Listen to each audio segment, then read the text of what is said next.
நம்மளால விலை கொடுத்து ஒரு பொருளை வாங்க முடியல அப்படின்னா அது வந்து வாடகைக்கு எடுக்கிற பழக்கம் நமக்கு இருக்கு. அதாவது ஒரு காரா இருக்கலாம், பைக்கா இருக்கலாம், ஒரு வீடா இருக்கலாம், ஒரு விளை நிலையமா இருக்கலாம்.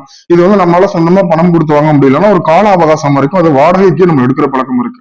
ஆனா ஒரு பெண்ணை மனைவிங்கிற அந்தஸ்துல வாடகைக்கு எடுக்கிற பழக்கம் இருக்கு.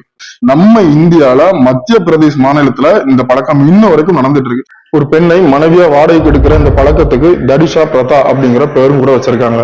இதுல வந்து ரொம்ப வேடிக்கையான விஷயம் என்ன அப்படின்னு பாத்தீங்கன்னா, இப்ப உதாரணத்துக்கு நம்ம ஒரு வீடை வந்து வாடகைக்கு எடுக்கணுமா என்ன பண்ணுவோம், அந்த வீட்டை வந்து வாடகைக்கு கொடுக்குறவங்களும் வாடகைக்கு அந்த வீடை எடுக்க போறவங்களும் ஒரு ஸ்டாம்ப் பேப்பர்ல அபிஷியலா கையெழுத்திட்டு எவ்வளவு நாளைக்கு இந்த வீடு வாடகைக்கு நம்ம கொடுக்க போறோம், எவ்வளவு நாளைக்கு அவங்க அந்த வீட்டுல தங்க போறாங்கிற முதற்கொண்டு எல்லா டீடைல்ஸும் வெலாவெரியா எழுதி நம்ம கையெழுத்து போட்டு இந்த ஸ்டாம்ப் பேப்பர் எக்ஸ்சேஞ்ச் பண்ணுவோம் இல்லையா.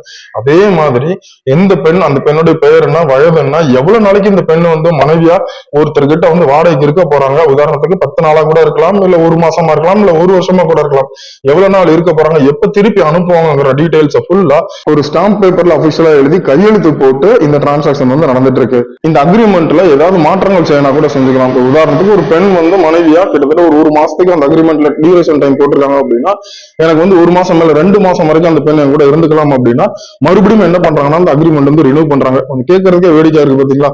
அதாவது ஒரு வீட்டுல இருந்து நான் 1 வருஷம் இருந்துட்டு இன்னொரு வருஷம் அந்த வீட்டுல இருந்துக்கிறாங்கிறது மாதிரி எப்படி அக்ரிமெண்ட் வந்து நம்ம ரினியூ பண்ணுவோம் அதே மாதிரி ரினியூ கூட பண்ணிக்கிறாங்களா இந்த சிஸ்டத்துல.